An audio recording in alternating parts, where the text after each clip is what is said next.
Hey, welcome back, friend. You know, I keep on meaning to spruce the place up for you. A little paint here and there, a new welcome mat, maybe an exorcism. But you kind of get used to the place the way it is, you know? Hey, you want a hot tub, Chester? I suggest you get busy pushing my Patreon. That's right. Patreon.com/drewblood. All proceeds go to the fancy boy over here. Meanwhile, have yourself a seat, friend. Can I grab you a soda? Me Chinese, me play joke. Me go pee-pee in the coke. Hey, I didn't rule out that exorcism yet, you ghostly prick. I got sage, too. That'd give you heartburn. Son of a bitch, he's becoming a problem. Anyway, it's the Crimson Hour here at my new weekend abode, so we better get started, because when that last lick of light fades away, it's gonna be you, me, and whatever's waiting in these walls for the lights to go out. Tonight, we welcome a new author to the show, C.W. Stevenson. This one's part dark fantasy, part frontier horror. In it, we join a border protectorate patrol investigating mysterious disappearances in the frozen wilderness. So without further delay, from author C.W. Stevenson, I give you The Last Patrol.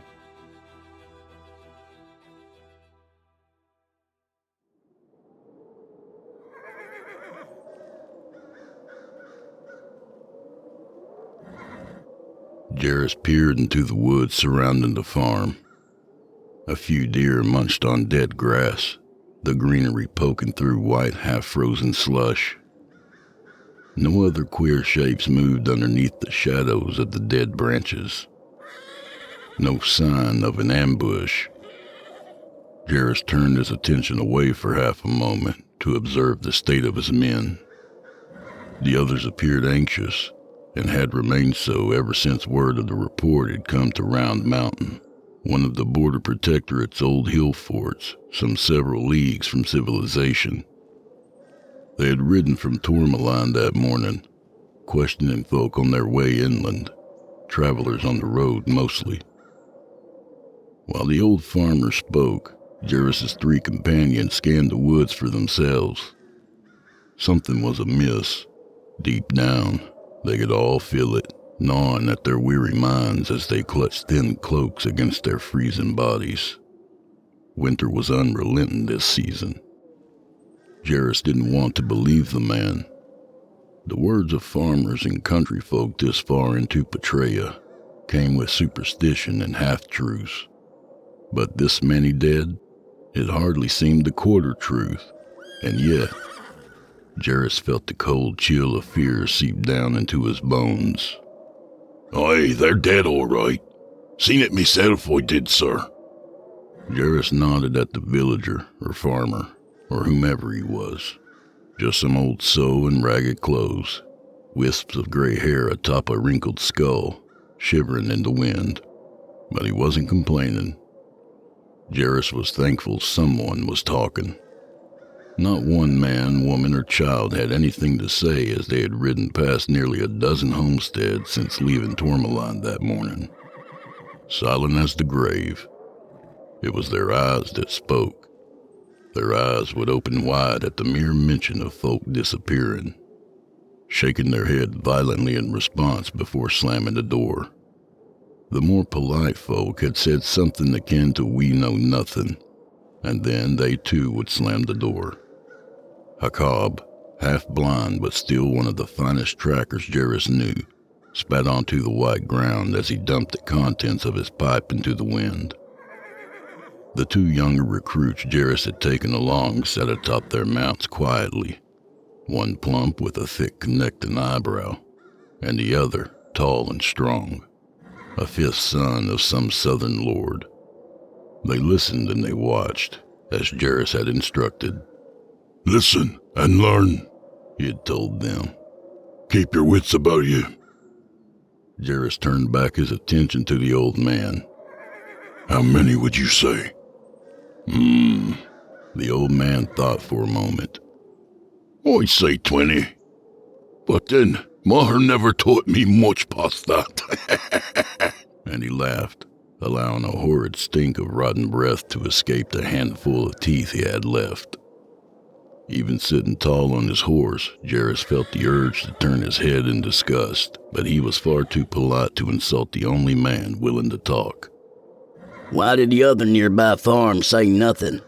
The plump lad, the one called Ham, asked. Jarus glared at the boy. Apparently, listen and learn was easier said than done.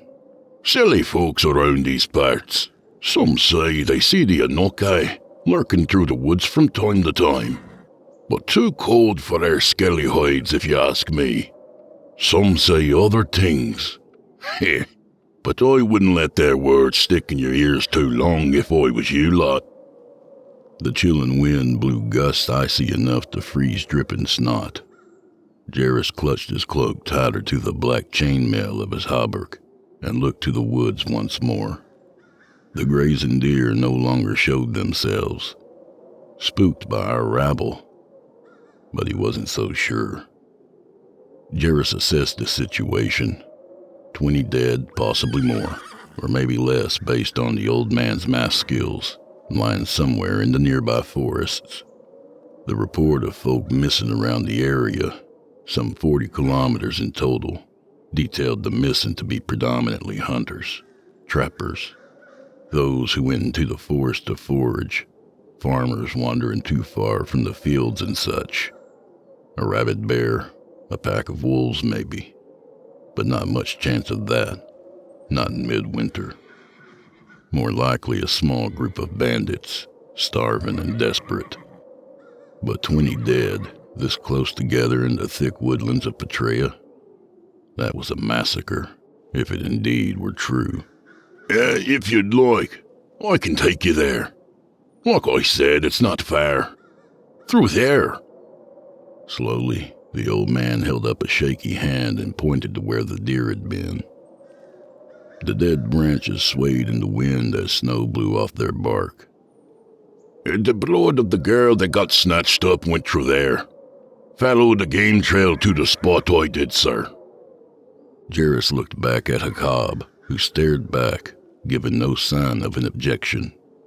The tall recruit, Boren, placed his hand on the hilt of his sword, prepared to do battle against the world, so it seemed. Ham sat looking at the booger he was pinching between two fingers, and then flicked it away. So it was settled. We'll follow. But if he says stop, Jarus gestured to the tracker, we stop.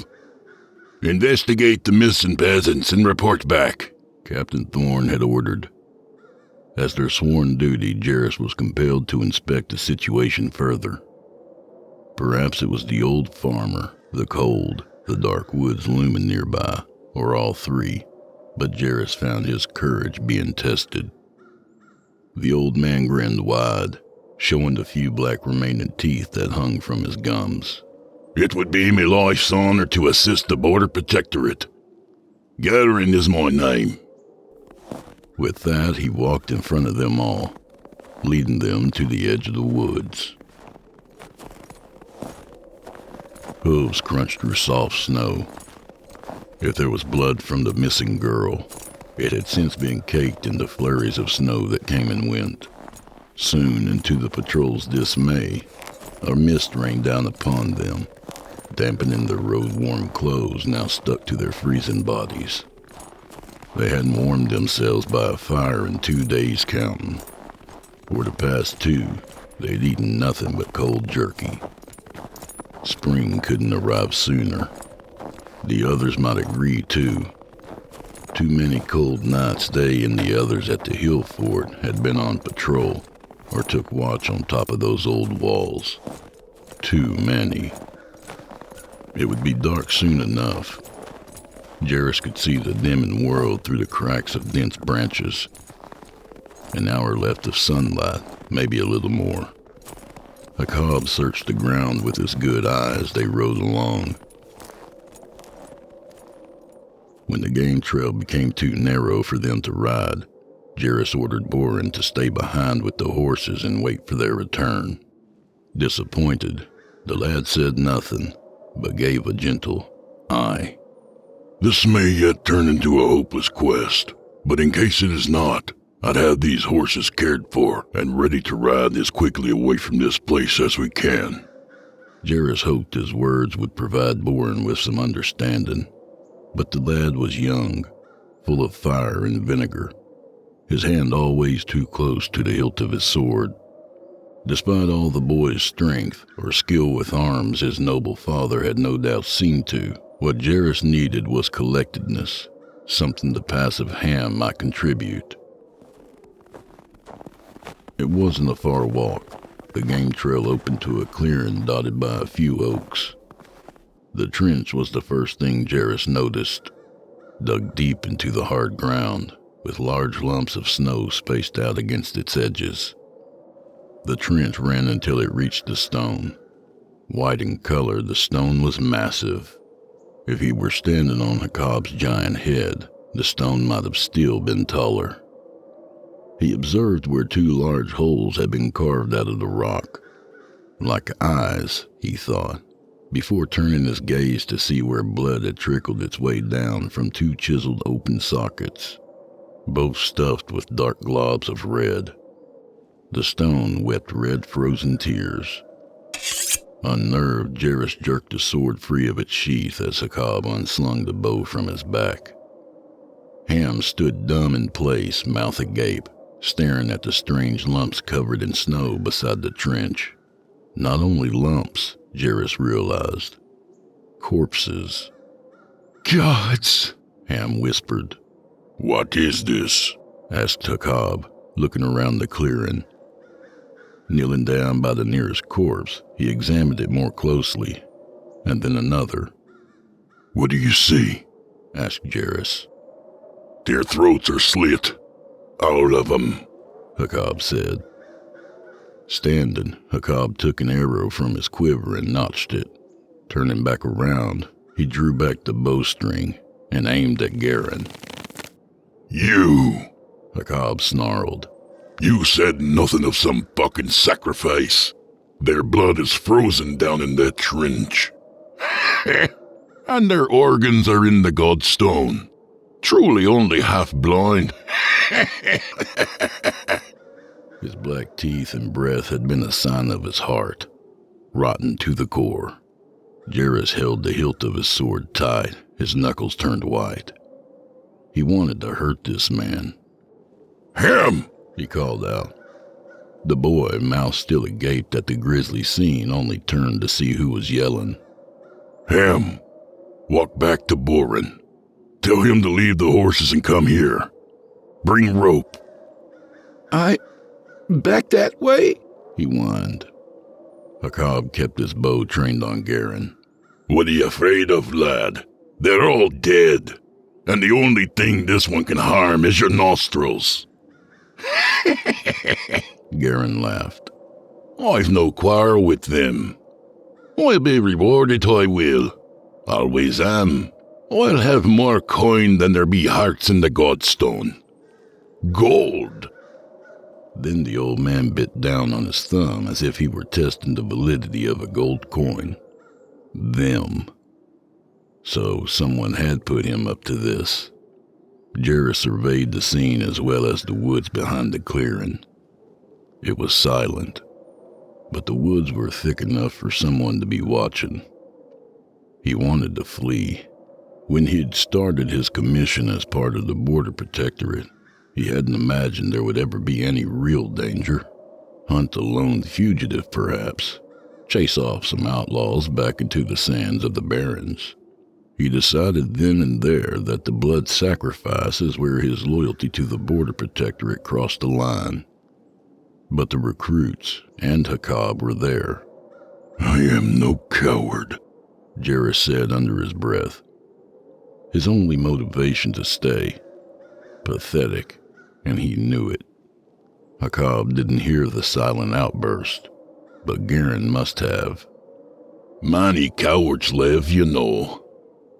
Many cowards obey. He used the thumb he had bitten to jam himself on the chest. Me? A coward I might be, But I'm a coward who gets rewarded. What'd they get? Garen looked to the dead. Nothing now. Meat for the tribe.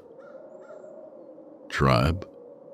Only the hooved folk regarded themselves as such. But there'd been no valid report of a centaur for years. Not in these parts, anyhow. If they were, Jarus imagined wide-eyed. Then this was a sign they were on the warpath. The signs all pointed to the same perpetrator. Folks turning up missing during the day. At night, blood sacrifices. Burned farms turning up around the countryside. Hooved folk, said a cob, who'd apparently drawn up the same conclusion. Gods. We go back now, Jarus. There's nothing else to be done here. Jarus could hardly speak. But the bodies, Hakab. We must burn them. It'd be proper. Hakab walked sideways to Jarus, his gaze and his bow still trained on Garen. Pox on that.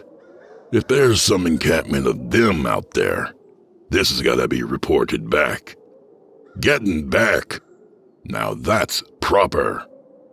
Jarus shook his head. These people deserve to at least be burned. After what happened to them, they deserve to be with the gods at the very least. Hakab might have objected, but just then Borin arrived, rope in hand, his sword in the other. Ham waddled behind him, his own sword drawn, clutching a map in the other hand. I got a map, in case we get turned around, Ham said, and proudly at that, like he had solved some riddle. They all ignored him. Jarus watched as Borin grabbed the old man, who immediately began to chuckle and babble silently to himself as Borin tied him to a tree. Borin, clearly annoyed by Garen's jabber, tightened the rope enough around his chest to make him fight for air. His chuckling ceased, but his babbling kept going on and on and on. Now, burn them, Jarus said, his tone quiet and solemn. They piled the corpses into the very trench the victim's life's blood had flowed into. Their pale faces bore up at the men of the Border Protectorate. Jarus thought he saw pity in the face of the dead girl staring back at him. Probably the same girl who'd gone missing last, whose blood they could no longer follow. Her lifeless eyes gaped wide into the frozen ground, and her mouth was cracked open in a way it appeared as if she could have been whispering final thoughts or prayers. Yet that moment had long passed. When he found the strength to look again, Jarus decided her look was of pain and terror, a fair mixture of both. Her throat had been opened wide. He knew that if he gazed upon the other faces of the dead, that they would tell the same story. Pain and terror. Mostly, it's all there was at the end, and Jarus found himself wishing death in his sleep, old and gray, in his bed next to a warm fire. If only these poor bastards had been so lucky. But then who is? Who decides one's fate? It was a question for another day, though, one for the mystics. The fire consumed those who'd been sacrificed. The smell of cooking meat was a sickened enticement to Jarus, but it wasn't that which bothered him. No, it was the warmth. He was so cold. They had all been so cold. The fur mantles around their shoulders, their cloaks and other garb had become heavy from the snow and light rain that followed. So Jarus ordered they dry themselves near the embers of the dead as they said prayers to their gods. Not long after, as the last flame sizzled and all that remained were blackened corpses ready to crumble to ash, Jarus picked himself up from his knees, which had dug themselves hard into the now melting slush at the edge of the trench, It wasn't inconceivable to imagine it had been the same position in which all those men and women had perished. On their knees, awaiting to die. Waiting for cold steel to open their neck. Aktrogen, Zinrog, Mierder. The hushed voice brought with it a darkness Jarus had only been familiar with a few times before, bringing their attention to the old man. All four of them knew what they had heard. Garen had spoken the tongue of the hooved folk. Insolent bastard, cursed Hakab. We should slit his throat and be done with it. Burn him next. Boren glared knives at the old man. I'll come to peace with that. Then his sword was back in hand. Before he could take a step further, Jarus countered. He could harbor information. We take him with us. Releasing a deep sigh of frustration, Hakab replied, All due respect, sir. We need to dispose of this filth. He commits himself to death with his own tongue. Then we cut it out, Boren suggested. No. He stays alive until our superiors decide his First, the noise caught them off guard. It was unfamiliar, especially in the woods near darkness.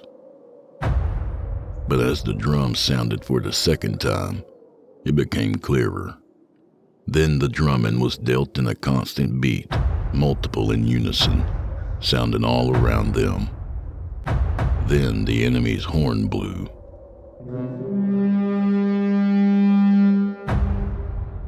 To arms! Cried Boren. To the horses! Yelped Ham, and he began running. Stay together, damn you! Jarus called out after the lad. But it was far too late.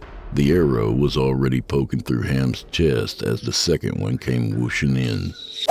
It came in like a spear, from a bow near Jarus's own height.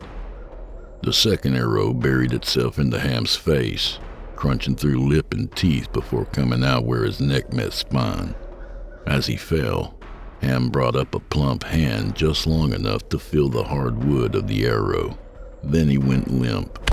In his other hand, the useless mat fell from Ham's grasp and into bloody snow. Jarus spotted two of the hooved folk as they came crashing in from the game trail, heavy legs pounding against the icy ground. The sounds of drums continued. Jarus had no idea how many there were as he charged forth, but something had to be done. The largest of the two wielded a spear. Its flat face and giant teeth snarled something in its ancient language. Garen was chuckling insanely now, and he slapped his thighs in celebration. Then the spear came hurtling. Jarus fell flat, aware of the air that passed by his scalp as the spear flew overhead before thudding into a tree nearby. Snow fell from its branches at impact, the spear vibrating back and forth. Its huge legs came stampeding forward to crush Jarus's body. The centaur's mangy braids flung around as it came closer, spewing white foam from its mouth in an attempt to hurl a final word before the kill. The arrow caught the creature in its neck, from Hakab more than likely. Then Jarus dove forward before he could catch a glance at his savior. With a savage grunt, he brought his sword down somewhere on the middle of the centaur's back. It croaked some of its language as it quivered on the ground before laying still. Jarus grunted as he had to use both arms to yank his sword from its bloody hide. He almost slipped on intestines as the second creature encroached. Its bow twanged, the enormous arrow whizzing forward, but the loose intestines of the other centaur saved his life as he slipped forward, causing the arrow to go wide right a few feet. Hakab's second arrow missed as well, and he cursed the names of several gods as he frantically made the effort to pull another arrow from his quiver. Fitting the arrow to his bow, the tracker watched as the centaur staggered back.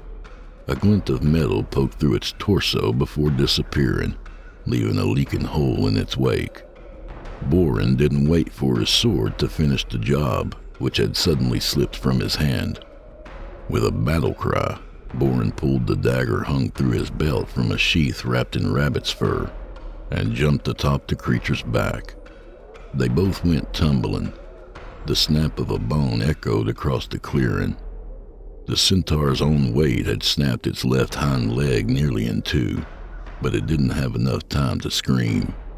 All that came out was a wet gurgle as Boren's dagger opened the thing's throat. Blood sprayed across the snowy ground. "They'll skin you alive for that!" Garen yelled. "They'll serve your balls up on a golden platter for tonight's meal!" Then Jarus swung his sword at an awkward angle, severing the old man's head from his jawline. Not a perfect swing, but good enough to get the job done. He had let emotion and duty get ahead of his senses. He should have killed that old bastard the moment he confessed, but he was dead now, that's what mattered. More hooves stamping nearby got his attention, and Jarus ran from the headless corpse, following close behind Boren and Hakab. He took a last glance at the Godstone, the terrible white weeping rock. At that moment, Jarus vowed to return and topple the thing over. If he lived, he swore he'd do it. He'd come back and wipe out the whole godforsaken encampment. The drums continued. Jarus picked up the pace despite the burning in his legs, at risk of falling too far behind. Hakab and Boren were some 50 yards ahead of him. His sweat defied the cold as it ran down his face, and the sound of hooves grew louder and louder as the drums became a distant thing. But he could see the horses now down the trail. He could see them, so close to their salvation. They'd escape, and revenge would be so sweet. The other two screamed as they reached the horses. Jarus froze in his tracks and jumped to the side of the trail.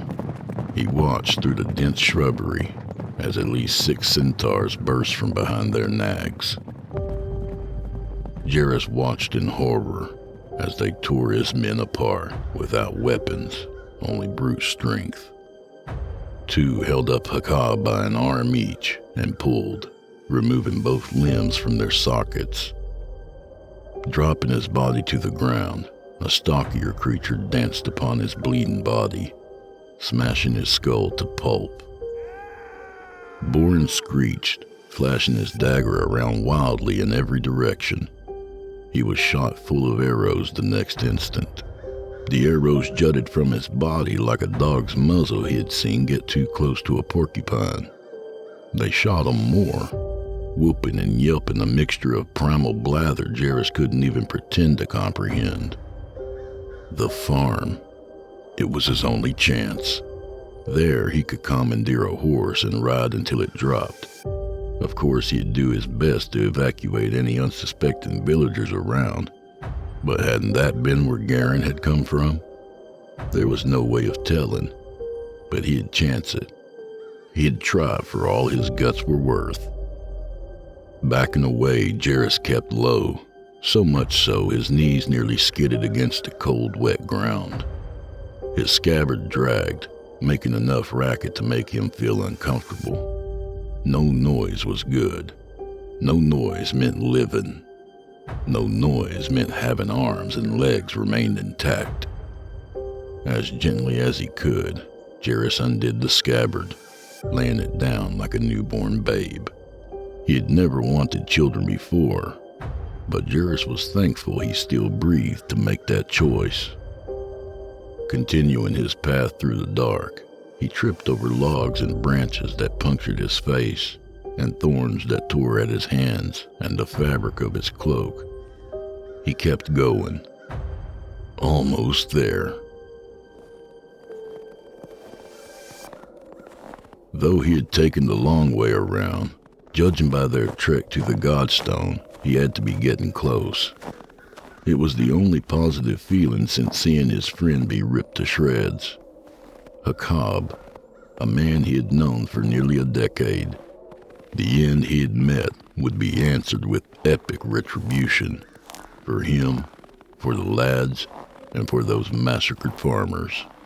He swore a vow on top of the one he had sworn to the gods prior. Lights. He could see the dim glow of the firelight. God save me. The farm. He muttered, breathing heavy, even shedding a tear or two. Growing up the son of a merchant, he had never experienced living in the rat's nest his father had mentioned his father had farmers call home. In that moment, the light might as well have been the lights of a palace, and the people inside royalty. He already wanted to thank them for the hospitality they would offer. Jarus emerged from the forest, tattered, exhausted, freezing, still horrified by what he had witnessed. Then he ran. He ran through fields where wheat would be planted after what had been a terrible winter. He shed tears as he ran for all he was worth. He was ashamed, but for the sake of the gods, he was alive, and that felt a damn sight better than being dead. The door to the shack was strong and solid. The owner of this farm was a real carpenter, judging by their fine work. Jarus banged against the door, and again, until an elderly woman opened slow and gently. Horse! Jarus managed. Then he hit his chest, as if that'd force more air into his lungs. The hoofed folk! We must go! He coughed until he spit up phlegm. Blasting horse fuckers! The old woman said, her voice shaken with age. They're a pestering bunch of bastards, are they not? A peasant though she was, Jarus was fairly surprised to hear the old woman curse. Aye, he finally managed. Please, a horse if you can. My men, he began.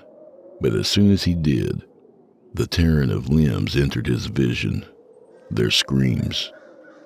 Swallowing his fear, he continued. My men were butchered by the hoofed folk in these accursed woods. I need a horse, citizen.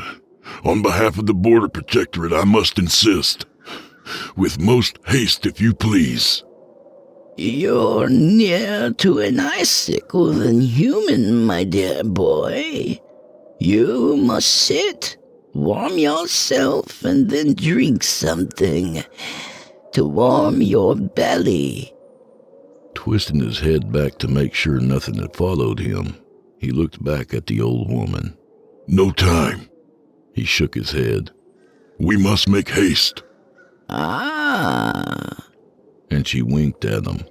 You follow me, then. Come along. And she nudged past him. Jarus followed behind the old woman's slow gait, her bowels passing flatulence with each step. As they walked toward the stables, the old woman asked, Is my Garen dead? Jarus froze.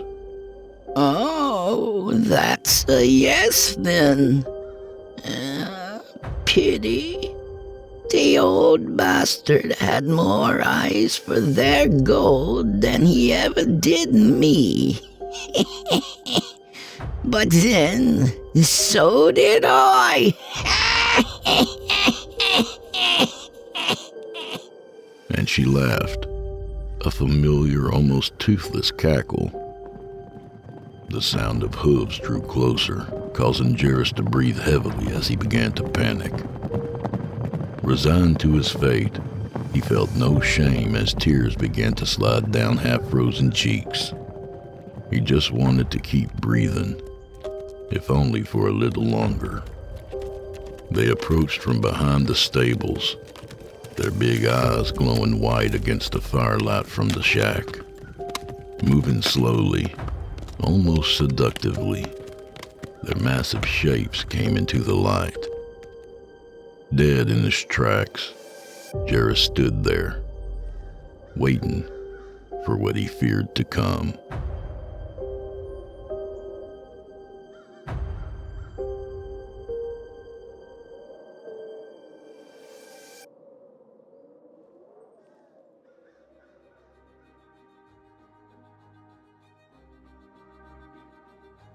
And that was The Last Patrol by author C.W. Stevenson. A good reminder that enough gold can turn any man into a monster, or at least strike a deal with one. A little about the author. A native of San Antonio, Texas, giggity, C.W. Clint Stevenson resides there with his wife, son, and their retinue of furry companions. In his spare time, he reads vigorously, spends time with his family, and collects too many books to read in one lifetime. In 2023, he won the National Fantasy Fan Federation Short Story Contest. Clint's work can be found in Alien Dimensions, Illustrated Worlds Magazine, and CreepyPod. Hey, thanks for the submission, Clint, and don't be a stranger. The Crimson Hour is a production of the Sinister Somnolence Network. All narration and audio production by yours truly. Co-produced by Geoff Sturtevant. You can follow me on Facebook for news and upcoming releases on both this show and Drew Blood's Dark Tales, my Friday night show on Chillin' Tales for Dark Nights. I hope to see you there too. But hey, while we're here, please hit all those obligatory buttons and share if you don't mind. We'd really appreciate it. The Crimson Hour is accepting submissions. If you've got a story or two you'd like to be featured on this show, send it to drewbloodhorror@gmail.com. If selected, you'll get the full treatment. Well, the Crimson Hour is over, and you know what that means. Things are about to get pretty dark around here. So thanks as always for joining me tonight, friends. It always means a lot to me. Do me a favor and drop a like or follow wherever you're listening. Want a shout out? Leave a review on Apple Podcasts this week. And Chester and I will be sure to say hi. Meanwhile, I'll see you all next time at the Crimson Half Hour. Good night, y'all.